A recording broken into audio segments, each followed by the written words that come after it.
Yeah, I think I had the best possible upbringing a person can have, which is good parents and no money.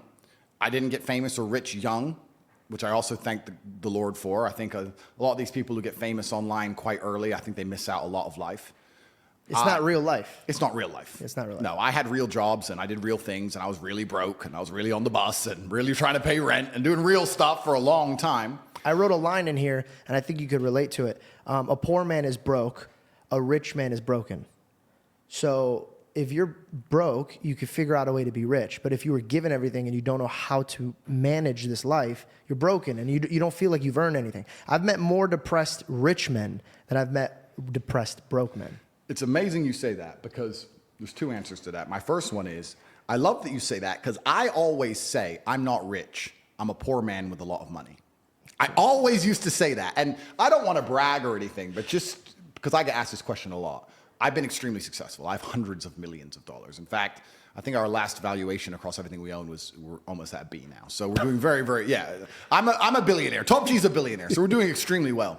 That's the first thing. The second thing, it's great that you say that because I completely agree. Because if you're born with everything, if you're born with all this money, that you have no aspiration, nothing to actually grasp onto and trying to achieve, then money doesn't make you happy. But then you can analyze this from another angle, right? We were just talking earlier, we can always pivot back to who the matrix are, who's in charge. So let me ask you. Do you have somebody that Well, let me ask you a question. Okay, go ahead. If you're born into a dynasty, let's say a banking dynasty, and you're born a billionaire, and you have everything you've ever wanted ever, and money has absolutely no value at all, and a brand new Ferrari doesn't mean a thing. You could buy one every 10 minutes for the rest of your life. And money doesn't make you happy. What's the one thing that's going to make you happy? Controlling others. Controlling others. Power. Yeah. Ego.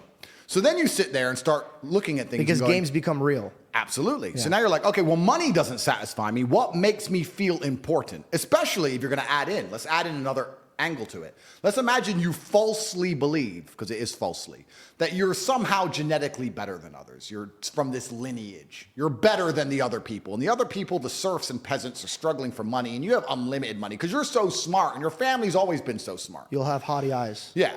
So then you're going to sit there and go, well, why did they make people put on a mask when they walked in the restaurant and take the mask off to eat and then put it on to go to the toilet and then take it off to eat and then put it back on?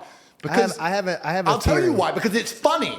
You think it's just because it's funny? Because it's an ego. Because it's ego. I thought it was power. the test to see how far they could push